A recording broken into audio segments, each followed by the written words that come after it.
Sunitha jewellers కొత్త brand Purvi అందమైన 18 grams బంగారు ఆభరణాలు దుబాటు ధరల్లో. వివరాలకు సంప్రదించండి. అందమైన జీవితం కార్యక్రమానికి స్వాగతం. నమస్తే కళ్యాణ్ గారు. నమస్తే జయ గారు. కళ్యాణ్ గారు, రాజేష్ అనే ఒక వ్యక్తి మనకు మెయిల్ చేశారండి. తన పర్సనల్ ఇష్యూకి సంబంధించి మెయిల్ చేశాడు. ఎన్ని మలుపులు అంటే, ఒక జీవితంలో ఇన్ని మలుపులు ఉంటాయా అని ఆలోచించాల్సిన పరిస్థితి. ప్లస్ మనం ఎప్పుడు చాలా వరకు చూస్తూ ఉన్నాం, వచ్చే కేసుల్లో రివెంజ్ తీర్చుకోవటం, టైం కోసం వెయిట్ చేయటం, ఆ టైం దొరకగానే నేనేంటో ప్రూవ్ చేయటం అనే అంశం ఎక్కడికెక్కడికో వెళ్ళిపోతుందండి. అంటే సర్దుకుపోయే తత్వం అనేది కొంత తగ్గిపోతుంది అన్ని వైపులా కూడా. కరెక్ట్. దీనికి సంబంధించిన విషయమేనండి. మరి రాజేష్ కాల్ చేసేనా? తప్పకుండా మేడం. అంటే వైఫ్ తో మేడం, వైఫ్ తో గురించి అతను చెప్తున్నాడు. అవును అవును. మ్యారేజ్ అయింది, ఇప్పుడు ఆవిడ సర్దుకుపోయే ధోరణిలో ఆవిడ కనిపించట్లేదు. దానికి సంబంధించి ముందు కొన్ని ఇష్యూస్ ఉన్నాయి. ఇప్పుడు సందర్భం కాబట్టి తను రివెంజ్ తీర్చుకోవటం.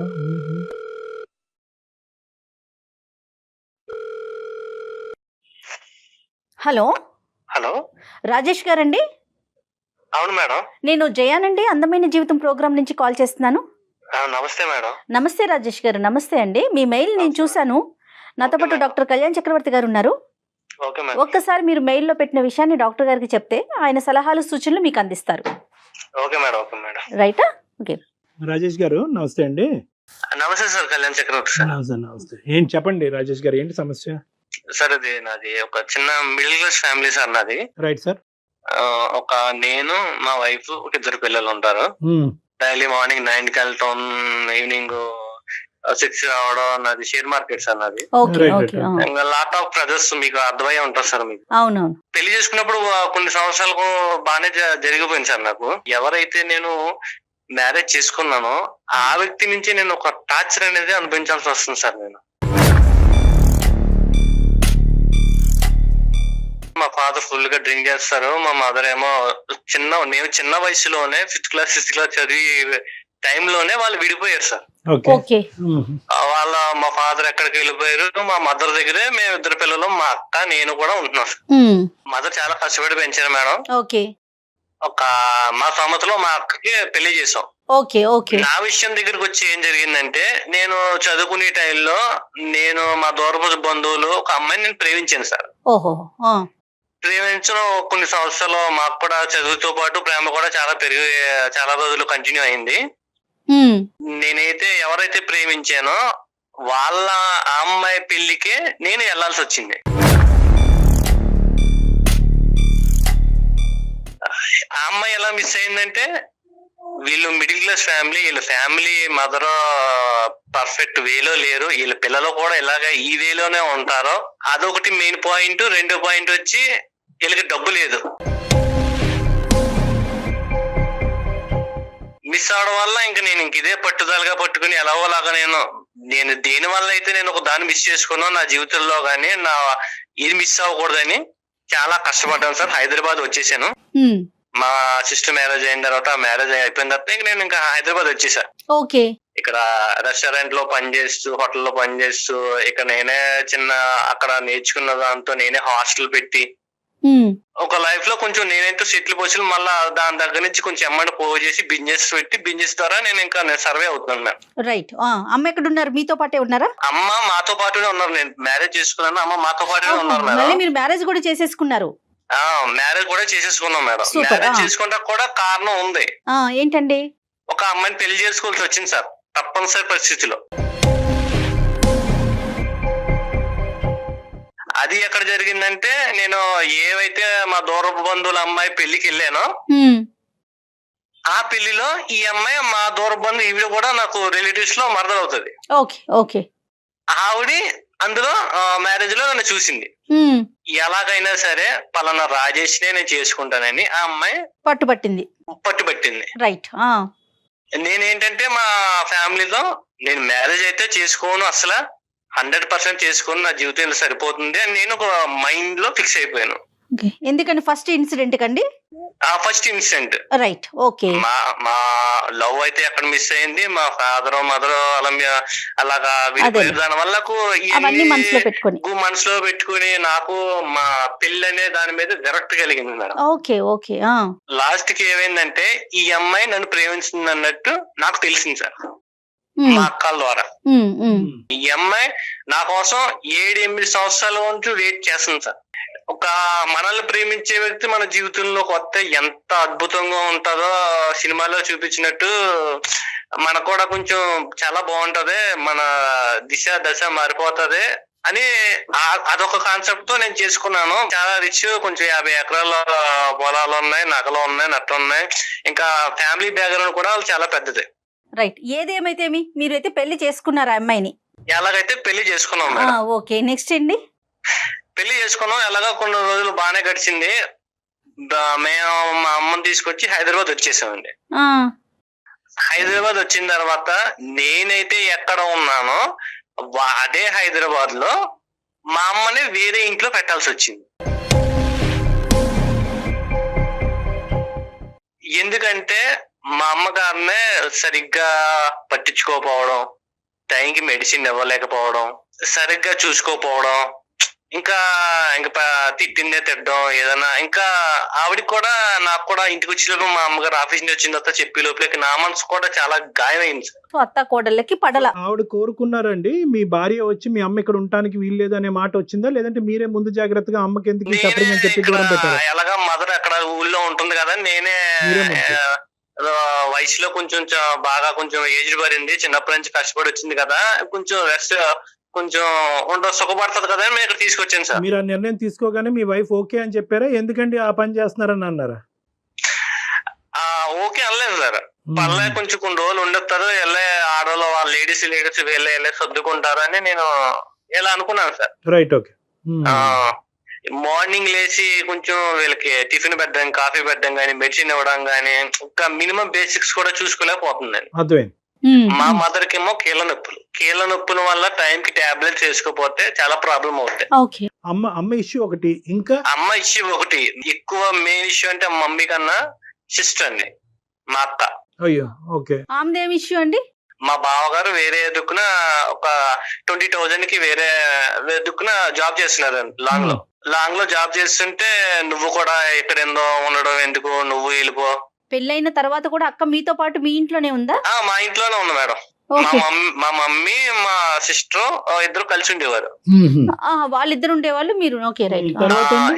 ఏం జరిగిందంటే ఈవిడ సూటు పోటు మాట్లాడడం వల్ల ఏదో మాటన్నా కూడా మా సిస్టర్ భరించలేని వ్యక్తి అండి. దాని వల్ల ఒకనొక టైంలో ఆవిడ ఆత్మహత్య చేసి చనిపోయిందండి.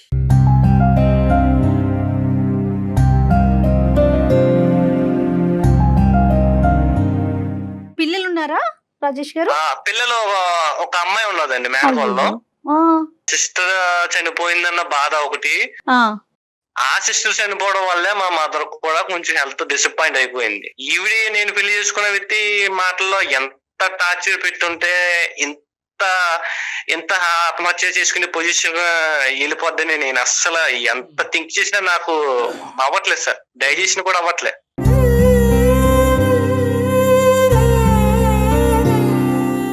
కానీ అది మనం కొరిలేట్ చేసుకోగలం అనేది ఇక్కడ చూసుకోవాలి. అంటే కేవలం మీ భార్య అన్నటువంటి మాటలకే మీ సిస్టర్ చనిపోయిందా, లేదంటే వేరే కారణాలు? ఓన్లీ మా భార్య అన్న విషయాల వల్లనే ఈమె చనిపోయిందండి. ఆల్రెడీ ప్రీవియస్ గా కాల్ మాట్లాడినప్పుడు ఇలాగా మీ మిస్సెస్ ఇలా ఉందిరా ఇలా ఉందని మా సిస్టర్ నాకు చెప్పి ఆవిడ వదిన మీరు చెప్పేది మా సిస్టర్ నాకు చెప్పేది. అలా కదా, అంత జరిగినా కూడా సొంత అక్కనే మీరు పోగొట్టుకున్న తర్వాత కూడా మీరు మీ భార్యతో బానే ఉండేవారా? అంటే మీకు ఎక్కడా కూడా మీ ఇద్దరి మధ్యన డిఫరెన్సెస్ బాగా పెరిగిపోయి ఉండాలి. మా అమ్మ హెల్త్ బాగోవడం వల్ల ఈవిడి నీ వల్లే చనిపోయిందని నేను అనడం వల్ల ఈవిడికి నాకు నేను నీకు బోలంతా డబ్బు ఇచ్చి కొనుక్కున్నాను, నీకు ఎంత కట్నం ఇచ్చాను, నీ వల్ల నువ్వు నాకు దక్కు, ఇవన్నీ లాట్ ఆఫ్ ఇష్యూ వల్ల మా డైలో గొడవలు అయిపోవడం, పిల్లల ముందేమో పిల్లలు ఏడ్ చేయడం. అదేలేండి, మొత్తం మీద ఇప్పుడు ఏంటంటే ఆ అమ్మాయి వెంటబడటం అనేది ఒకే సబ్జెక్ట్ కాకుండా ఆస్తిపర్రాలు అందమైనటువంటి అమ్మాయి 6 సంవత్సరాలు బట్టి వెంటబడుతుంది. ప్లస్ మోస్ట్ ఇంపార్టెంట్ ఏంటంటే మీకు వచ్చిన కట్నం బట్టి కూడా మీరు అట్రాక్ట్ అయ్యారులేండి. ఇక్కడ డబ్బు అనేది ఒక ప్రధాన కట్నం బట్టి కూడా అట్రాక్ట్ అయ్యాను. నా లైఫ్ లో కూడా రేపు పొద్దున్న మనీ పరంగా ఏ ట్రబుల్ రాకుండా, ఆ వ్యక్తి కూడా అంత అందగత్త అమ్మాయి అయితే కాదు, యావరేజ్, బిలో యావరేజ్. సరే, అందమాట పక్కన పెడితే కనుక డబ్బు ద్వారా కొద్దిగా సెటిల్ అవ్వచ్చు అనే ఉద్దేశం అయితే మీకు ఉంది పెళ్లి చేసుకున్నప్పుడే. అదే ఇప్పుడు అమ్మాయి బ్రహ్మాస్త్రం కింద వాడుతుంది. నన్ను పెళ్లిలో కోరుకున్న కారణం ఏంటి, నేను హైట్ ఉంటాను, కొంచెం తెల్లగా ఉంటాను, ఇవన్నీ చూసే కోరుకున్నా సార్. నేను నేను ఎలా ఆవిడ ఎలా కోరుకుందో నేను కూడా ఆశ చూసి అలా కోరుకున్నాను సార్. ఆవిడ ఈయన అందం చూస్తే ఈయన ఆవిడ ఆస్తి చూసారు. మొత్తానికి ఇద్దరు కలిపి మీ అమ్మగారిని చూడలేకపోతున్నారు, అది ఇక్కడ బ్యాడ్ లక్. మా అమ్మగారు చూడలేకపోతున్నారు. అక్క వాళ్ళ పాప ఎక్కడుంది? అమ్మానో పాప ఉంటున్నారా? అమ్మ వాళ్ళ మా ఇంటికాడే పక్క స్ట్రీట్ లో హైదరాబాద్ లో ఉండాల్సి వస్తుంది మేడం. రైట్. పాప ఏం చదువుకుంటోంది? Pre KG. వాళ్ళ ఫాదర్ చూసుకుంటారా పాపకి సంబంధించి? వాళ్ళ ఫాదర్, మా సిస్టర్ అయితే ఎప్పుడైతే చనిపోయిందో అప్పటి నుంచి మా బావగారు అనేవారు పట్టించుకోవడం మానేశారు సార్. రైట్. ఒక మేనకోడలు అనేది ఇంకా నాకు కూడా ఒక కూతురు టైప్ ఇంకా చూసుకోవాల్సి వచ్చిన పరిస్థితి వచ్చింది. మీ మదర్ ని దూరం పెట్టిన తర్వాత మీ ఇద్దరు వరకు అయితే మీకు అది బాధాకరమైనా కూడా మీ ఇద్దరు హ్యాపీగా ఉన్నారా? హ్యాపీగా అయితే లేదు సార్, నేను చాలా నరకం అనిపిస్తున్నాను సార్. నేను ఎంతకాలం అయింది అమ్మని దూరం పెట్టి?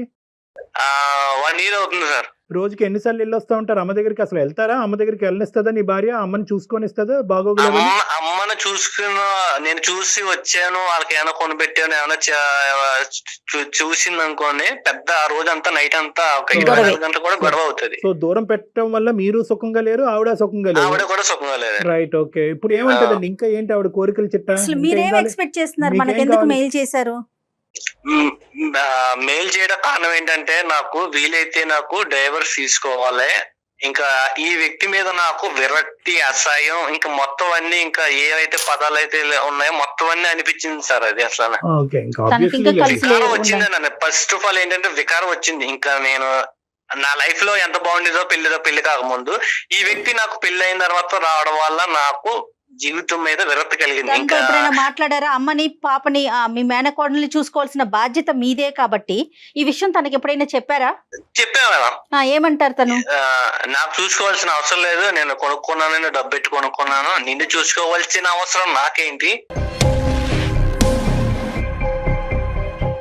నిన్నే నేను చూసుకోను, లేకపోతే మీ మదర్ ని మీ మేనకోవాలని చూసుకోవాల్సిన అవసరం నాకేముంది? బేసికలీ ఏంటంటే ఎప్పుడైతే మీ సిస్టర్ చనిపోయిందో అప్పటి నుంచి ఆవిడ చనిపోవటానికి ఈ అమ్మాయి కారణం అన్నట్టుగా మొత్తం అందరూ విరుచుకుపట్టడం వల్ల ఆ అమ్మాయి కూడా మానసికంగా ఇబ్బంది పడిందేమో. అసలు ఆ అమ్మాయి యాంగిల్ ఏంటో ఒకసారి విందాం. ఉందా ఆవిడ? నేను కాన్ఫరెన్స్ కలుగుతాను సార్. నేను ఆవిడ పేరు మమత గారు. ఓకే, ఒకసారి కలపండి, మాట్లాడదాం. Okay sir. ఇతను ఏమంటున్నాడు మేడం, నేను అక్కడ మనసు ఇరిగిపోయింది, ఆ ప్రేమ కరెక్ట్ కాదనే ఉద్దేశంతో పెళ్లి చేసుకోవాలనే ఉద్దేశం లేనుకున్న వ్యక్తి ఈవెన్చువల్ గా పెళ్లి చేసుకున్నాడంటే దానికి కేవలం ఆ అమ్మాయి వెంట పట్టమే కాదు, ఇతను అడ్వాంటేజ్ కూడా చూసుకున్నాడు. ఆ అడ్వాంటేజ్ ఒకటే కనిపించింది కానీ అసలు ఈ అమ్మాయి ఎవరు, ఎలాంటిది, ఎలా పెరిగింది అనేది ఆ విశ్లేషణ జరగలేదు. హలో ఏంటండి? ఎక్కడున్నావు? ఇంట్లోనే ఉంటాను. ఎక్కడుంటాను? ఏం చేస్తాను? ఇంట్లో ఏదో ఒక పని ఉంటది కదా, పని చేసుకుంటూ ఉంటాను. మా అమ్మకి ఒంట్లో బాగోలేదు, మెడిసిన్ పట్టుకెళ్ళి ఇచ్చావా?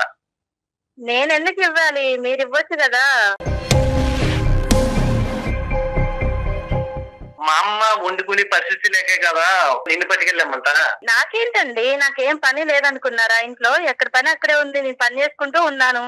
నాకు పని పాట ఏం లేదా? నేను ఇచ్చుకుంటూ పోవాలా? నీకు ఇంట్లో 2 పిల్లలు, నేను నువ్వు ఉన్నావు, ఇంక నీకంత పని ఏముంది? అయినా కాకపోయినా ఎంత పని ఏంటండి? ఆవిడ అన్నం వండుకుంటుంది, నువ్వు కూర పట్టుకెళ్ళి ఇవ్వలేవా? కనీసం మెడికల్ షాప్ కి వెళ్ళి. నేను ఇవ్వనండి, నాకంత ఓపిక అసలు లేదు, నేను ఇవ్వను, మీరు ఇవ్వండి. ఇవన్నీ బాధలు నేను భరించలేకే అందమైన జీవితం అనే ప్రోగ్రామ్ నేను కాల్ చేశాను, మెయిల్ చేశాను. ఎవరికి? మమత, సారీ, నా పేరు డాక్టర్ కళ్యాణ్ చక్రవర్తి అమ్మ. ఇప్పుడు బేసికలీ ఏంటంటే రాజేష్ గారు మాకు ఫోన్ చేశారు, అంటే అతను పెళ్ళైనప్పటి నుంచి అతను పడేటటువంటి ఇబ్బందులు అవన్నీ చెప్పాడు. సరే, మేమేమి వన్ సైడ్ అనేటటువంటిది మేమేం మాట్లాడలేదు కాదయ్యా, ఆవిడ ఏ విధంగా ఇబ్బంది పడుతుందో ఈ మ్యారేజ్ లో అనేది కూడా మనం తెలుసుకుందాం, ఒకసారి ఫోన్ కలుపు అంటే కనుక మీకు కలపడం జరిగింది. సో మిమ్మల్ని ఏం చేయమనట్లేదమ్మా, ఒక 2 నిమిషాలు నా మాట వినండి అని అంటున్నాను. ఇప్పుడు మీ తర్వాత నువ్వు మాట్లాడదే గానీ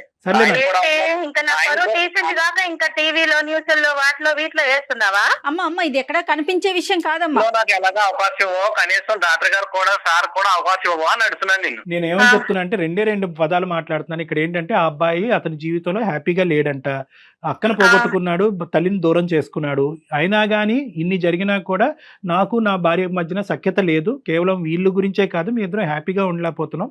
బయటపడాలి అనే ఆలోచన ఉన్నా కూడా బయట పడలేనటువంటి పరిస్థితి, ఎందుకంటే 2 పిల్లలు ఉన్నారు అనే అంశంతో మా ముందుకు వచ్చాడు.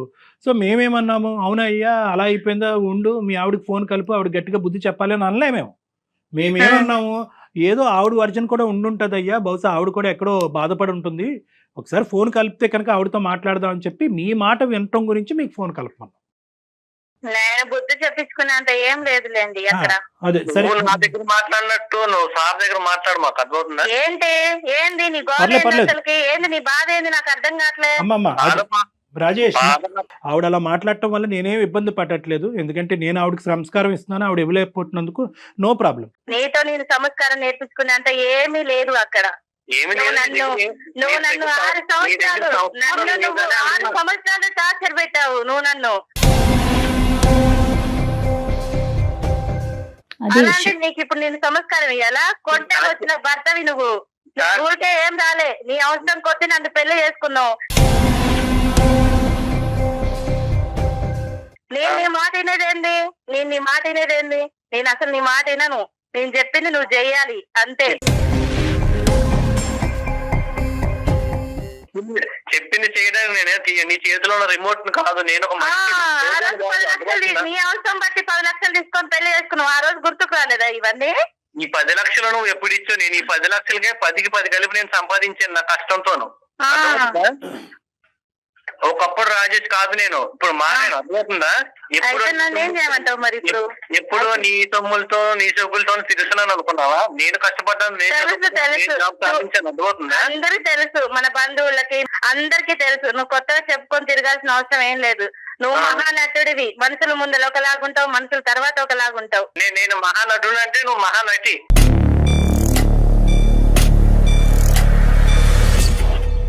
సబ్జెక్ట్కి వద్దాము. మమత అమ్మ, మీరు 6 సంవత్సరాల పాటు అతని చేతుల్లో ఇబ్బంది పడ్డాను అని అన్నారు, ఏంటి అది ఒక్కసారి చెప్పండి అమ్మా. నా బంధువులతో మా రిలేషన్ అందరితో నేను అడిగిపించాను. నేను చేసుకోనని ముఖాన కొట్టి పడేసేస్తాను. అసలు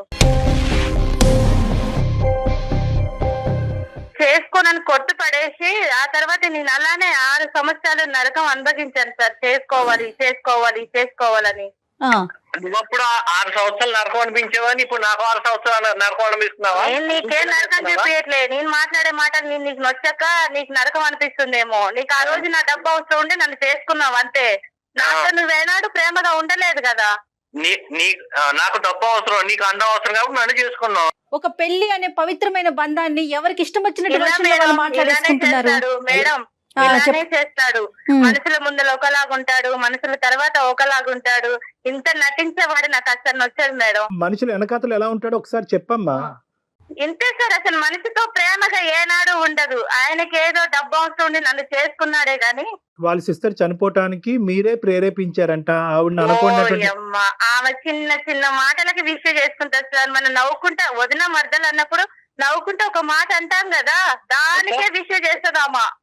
నవ్వుకున్న విషయాలకే చనిపోయిన వ్యక్తి ఎప్పుడైనా ఈ న్యూస్ పేపర్ లో కానీ వార్తల్లో ఎక్కడైనా వచ్చినట్టు మరి చిన్న మాటలకి ఎవరిని చూపిస్తుంటే మరి నేనేం చేసేది? మొదల చిన్నటికి ఫెయిల్ కావడం, చిన్నటికి చీర ఒక బల్ల వేసుకోవడం, మరి అలా చచ్చే వాళ్ళని ఎన్నిసార్లు ఆపుతాం సార్ మనం? సరే, కానీ వాళ్ళ తల్లి ఈ రోజు బయట ఉండవలసినటువంటి పరిస్థితి ఏంటమ్మా? అంత కష్టపడి పెంచినటువంటి తల్లి అవసరమే లేదు సార్, అవసరమే లేదు. ఏంటి అంత ఆవిడ చేయకూడనటువంటి తప్పేంటమ్మా మీ అత్తగారు?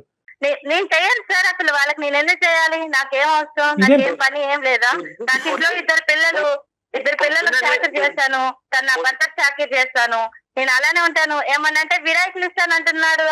బాధ్యత రాహిత్యంగా నువ్వు మాట్లాడకు, అర్థమవుతుందా? నీ తల్లిని చూసుకోవటం అనేది ఎంత బాధ్యత, మీ అత్తగారిని చూసుకోవటం కూడా అంతే బాధ్యత. రేపొద్దున నిన్ను చూసుకునేటటువంటి బాధ్యత నీ పిల్లల చేతిలో ఉంటారు.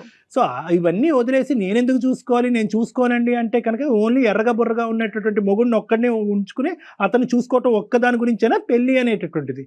నేను ఆయన ఒక్కనే చూసుకుంటా సార్, వాళ్ళమ్మతో నాకు అవసరం లేదు. ఎక్కడి నుంచి వచ్చారమ్మా? అదేమన్నా బ్రహ్మ పదార్థమా పైనుంచి ఊడిపడను? మేడం అంత ప్రేమ ఉన్నాయన మరి అదే 6 సంవత్సరాల ముందుకు నా రిలేషన్ తో అడిగిస్తాను మరి ఆ రోజు లేదా నా మీద ప్రేమ? అదేంటమ్మా, ఒక వ్యక్తి అది ఒక మనసు, తనకి నచ్చితే పెళ్లి చేసుకుంటాడు, లేకుంటే లేదు. ఆయనకు నొచ్చి నన్ను ఏనాడు చేసుకోలేదు మేడం. అతనికి నొచ్చి నన్ను పెళ్ళే చేసుకోలేదు. ఏ అక్క అయితే మన పెళ్లికి కలిపిందో ఆ అక్కనే దూరం చేసాం. మా అక్కనే ఆమెకి చావే ప్రస్కారం అనుకొని చనిపోయింది. దానికి నేనేం చేయాలి? ఏం చెయ్యాలి ఏం చేయకూడదు అన్నది తీసి పక్కన పెట్టమ్మా. మీ కళ్ళు ఎదురుగుంటూ ఉన్న ఒక ఆడపిల్ల చనిపోయింది. అది దాని గురించి మీకు కొద్దిపాటి జాలి దయ సానుభూతి కూడా లేకుండా ఏదో పోయిందిలేండి ఎంతకాలం కాపాడుతాం అని చెప్తే కనుక ఈరోజు వాళ్ళ సిస్టర్ చనిపోయిన రోజే నిన్ను దూరం చేసుకోవచ్చు నీ భర్త. వాళ్ళ సిస్టర్ యొక్క చావు కారణం అనుకునేటటువంటి వ్యక్తి ఈరోజు భార్యను పక్కన పెట్టుకుని ఈరోజు తల్లి కూడా దూరం అయిన తర్వాత కూడా మళ్ళీ భార్య దగ్గరే ఉండేటటువంటి వ్యక్తిని నేను చూడలే.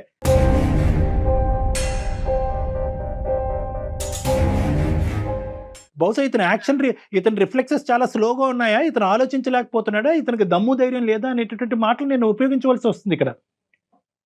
ఇప్పుడు దమ్ము ధైర్యం లేక సార్ నేను ఒక కాంపిటేటివ్ వరల్డ్ లో ఉంటున్నాను. ప్రతి దానికి కూడా నాకు ప్రతిరోజు నాకు చేసే జాబ్ నాకు సవాల్గానే ఉంటుంది సార్.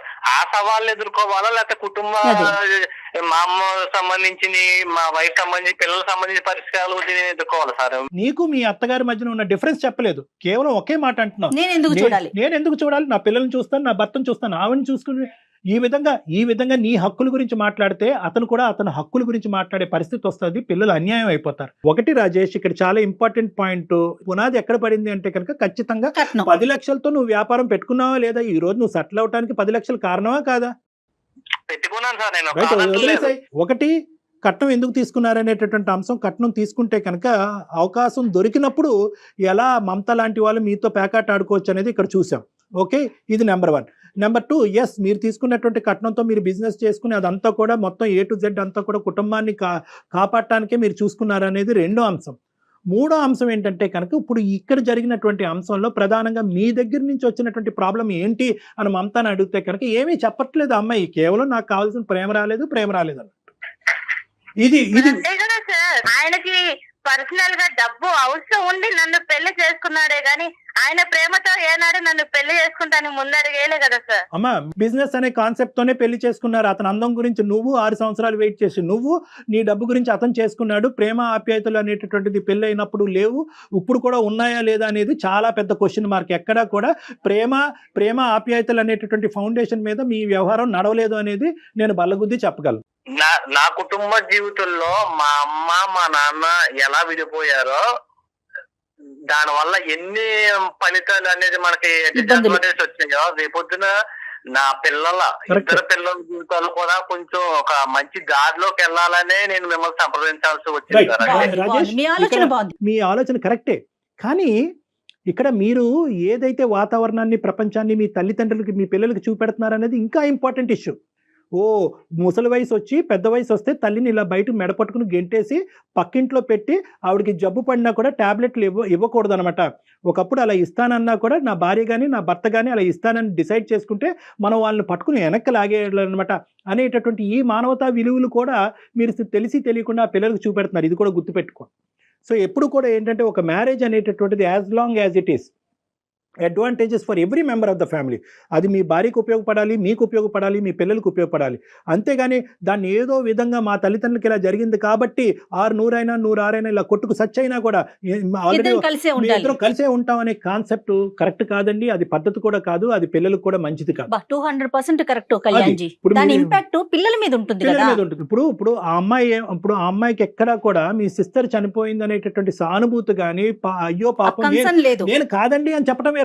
ఇక్కడ పాయింట్ ఏంటంటే ఏమండి నేను కాదండి, ఆ అమ్మాయి మెంటాలిటీ అలా ఉంది కాబట్టి ఆ అమ్మాయి చచ్చిపోయిందండి, ఆ అమ్మాయి చనిపోయినందుకు మా భర్త కంటే నేనే ఎక్కువ బాధపడ్డాను అనే కాన్సెప్ట్ డిఫరెంట్. అలా కాదు, పోయేటటువంటి వాళ్ళని మేము ఎలా ఆపుతామని చెప్పి మానవతా హృదయం లేనటువంటి విధంగా ఆ అమ్మాయి మాట్లాడుతుంది చూడండి. అది నన్ను చాలా బాగా కలిచివేసిందండి. మమత నువ్వేమన్నా అనుకో అమ్మ. నెంబర్ 1.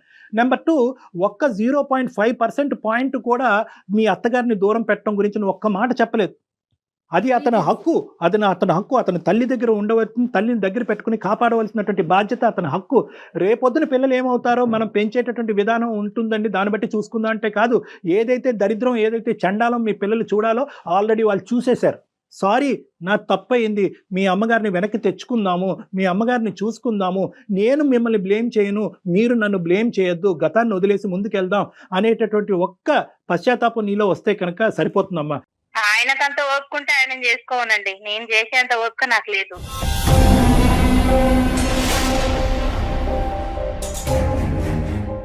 ఏంటమ్మా మమత, అసలు నువ్వు మాట్లాడేటటువంటి తీరేంటమ్మా? ఎప్పటికీ కూడా నువ్వు ఇదే వయసులో ఉండిపోతావు అనుకుంటావమ్మా? చావు వచ్చి తట్టదా? చావు వచ్చి మనకు వయసు రాదా? మనకు వృద్ధాప్యం రాదా? ఎప్పటికీ కూడా ఒక సపోర్ట్ లేకుండా 2 కాళ్ళ మీద పరిగెట్టేస్తామని అనుకుంటున్నావా? చాలా నీ ఓవర్ కాన్ఫిడెన్స్, చాలా ఎక్కువైంది నీ ఓవర్ కాన్ఫిడెన్స్. ఇదే పరిస్థితి కంటిన్యూ అవుతే కనుక ఈ పెళ్లి పెటాకులు అవడానికి 110% గ్యారంటీ. నేను చెప్తున్నాను, మీరిద్దరు విడిపోవటం గ్యారంటీ. దయచేసి ఆ పరిస్థితి రానివ్వద్దమ్మా. అంత వెయిట్ చేసి అతన్ని తీసుకున్నావు కదమ్మా, లైఫ్ కంటిన్యూ చేయాలి కదా. ఒక్కసారి ఇంట్రోస్పెక్ట్ చేసుకో. ఇక్కడ ఏంటంటే ఇది కాంపిటీషన్ కాదు, ఇది టగ్ ఆఫ్ వార్ కాదు. అటువైపు గట్టిగా లాగుతూ ఇటువైపు గట్టిగా లాగాలనే ఉద్దేశం కాదు. ఇది 2 పార్టీలు కాదు, ఇది ఎలక్షన్స్ కాదు, ఇది పోటీ కాదు, ఇది కుటుంబం. ఒకసారి చెప్పి మళ్ళీ వెనక్కి వెళ్ళు. ఈ అమ్మాయి అందమైన మనసు ఉన్నదని చేసుకున్నాను సార్. నేను అతిలో ఒక సుందరని ఎక్కడ చేసుకోలేదు సార్. అది అయిపోయిందండి, ఇంకా అసలు ఆ విషయాన్ని వదిలేసేయండి. ఉంటాడండి ప్రతిసారి ఇలానే సౌందర్యం జీవితాంతం ఉంటదండి. ఏమండి మీరు అదే పెద్ద ప్రాబ్లం. మీ ఇద్దరి మధ్యన ఏదైనా ప్రాబ్లం ఉందంటే పెళ్లి అయినటువంటి ఆ 3 ముళ్ళ దగ్గర అయిపోయారు మీ జీవితం. అదే నేను చెప్పట్లేదు. ఆ అమ్మాయి ఏమో కట్నం దగ్గర ఆగిపోయింది, అతనేమో అందం దగ్గర ఆగిపోయారు. అది దాటి ముందుకు వెళ్ళట్లేదు అసలు. ఎక్కడైనా కూడా ఇద్దరిలో 0.5% ఈ కుటుంబాన్ని కాపాడి ఆ పిల్లల్ని కాపాడాలి అనే ఉద్దేశం రావాలి కదండి. మమత, ఒక్కసారి ఆలోచించమ్మా, ఒక్కసారి ఆలోచించుకో. ఆయనకి ఇబ్బంది, ఆయన మీకు ఫిర్యాదు కదా సార్, ఆయనకి చెప్పుకోండి, నాకు చెప్పమాకండి ఇవన్నీ. ఏదమ్మా నేను చెప్పిన దాంట్లో తప్పే ఉందమ్మా? ఏమైనా బూతు మాట చెప్పానమ్మా? నేనేమన్నా అనుకున్నటువంటి మాట అన్నానమ్మా? తల్లి లాంటి పెద్ద నేను మంచిగా చేస్తున్నాను, వాళ్ళమ్మ చేసేంత ఓపిక నాకు లేదు.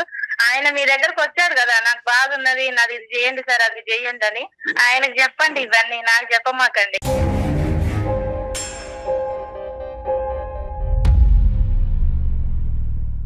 ఆయనకి చెప్పాలంటే నువ్వు వినాలి కదమ్మా. ఇదంతా కనెక్టెడ్ సిరీస్ కదా. నాకైతే వినే ఓపిక కూడా లేదు సార్. అదే పెద్ద ప్రాబ్లం. చెప్పి తిను. అక్కడ నీకు చెవులో సోచ్ చెప్పడానికి రాలేదు, మన జీవితానికి ఒక పరిష్కారం చూపించడానికి. నీ భర్త ఈజ్ ఈక్వల్ టు మీ అత్తగారు, మీ భర్త గారి తల్లి గారు. సో నేను నా భర్త కాదు. ఆవిడని ఎవరిని చూస్తారు? నా పిల్లలు అంటున్నావు కదమ్మా. నీ పిల్లలు వచ్చేసరికి చిన్న పిల్లల్ని పెట్టుకొని నువ్వు నా పిల్లలు అంటున్నావే. అంతెత్తు ఎదిగిన మనిషి, అంత పెద్ద వ్యక్తిగత అబ్బాయి మీ హస్బెండ్, ఆమెకి తల్లికి ఉండదా? ఆయన కోపుకుంటే ఆయన చేసుకోండి. మళ్ళీ ఓపిక ఏంటమ్మా? మళ్ళీ ఓపిక దగ్గరికి ఎందుకు వస్తావు? ఒక పని చేద్దాం మమత, ఒక పని చేద్దామా? చెప్పండి. బహుశా మేము చేసినందుకు, చెప్పకుండా చేసినందుకు ఇంకో కారణం వల్ల నా మీద కూడా నా మీద కూడా నీకు కోపం ఉండుంటది. ఆ కోపంలో మాట్లాడే మాటల్లాగా అనిపిస్తుంది. ఇద్దరు ఒకసారి నా దగ్గరికి వస్తారా? ఇది మంచి మార్గం. ఎందుకంటే అది అస్సలు విడిపోయేటటువంటి కారణాలు కాదు ఇవి. సో ఎంత కాదనుకున్నా కూడా రాజేష్లో ఒక ఓపిక, ఓర్పు ఉంది. నీలో కొద్దిగా ఓపిక, ఓర్పు, సహనం తెచ్చుకుని నన్ను ఒకసారి కలవండి, ఇద్దరుని మనం మాట్లాడుకుందాం ఒకసారి. ఆయన మీ దగ్గరకు వచ్చి ఆయన బాధలు చెప్పుకున్నారు కదా. సరే అమ్మా, రావడానికి కూడా కారణం ఒకటి, నువ్వు బాధ పెట్టడం వల్ల కుటుంబం సర్వనాశనం అయిపోతుంది అనే చిన్న కారణం చేత ఫ్యూచర్ కూడా కొంచెం పాడవుతుంది. కాబట్టి దాని వల్ల నేను పిల్లల భవిష్యత్తు కూడా పాడవకూడదని నేను కన్సల్ట్ అయ్యాను సార్. తప్ప అది అర్థమైందిలేండి, ఆ అమ్మాయికి అర్థమైంది, కానీ అర్థం కానట్టుంది. ఒకసారి నీకు ఇష్టం ఉంటే కనుక ఒకసారి కూల్ హెడ్ తో ఆలోచించి ఇద్దరు ఓకే అంటే ఒకసారి నన్ను వచ్చి మాట్లాడండి. ఇప్పుడు చెప్పమాకమ్మా నీ నిర్ణయం. ఇది అయిపోయినాక నువ్వు కూల్ గా ఆలోచించుకొని 1-2 రోజులు ఆలోచించుకొని తర్వాత నిర్ణయం తీసుకోండి. థ్యాంక్ యూ సో మచ్ మమత గారు. థ్యాంక్ యూ మా. Okay Rajesh, okay sir, number పంపిస్తాము, ఒకసారి చెక్ చేసుకోండి. వీళ్ళంతా ఒకసారి కలవండి. రాజేష్ ముందు తర్వాత ఒకసారి మీకు అవకాశం ఉంటే మీరు మాట్లాడండి డాక్టర్ గారితో. రైట్, మీరు నాకు ఆన్సర్ చేసినందుకు ధన్యవాదాలు సార్. మీకు రైట్, ఓకే ఓకే రాజేష్, ఉంటాను. మీకు మీ సుమన్ టీవీ ఛానల్ కి చాలా thank you Rajesh. Thank you.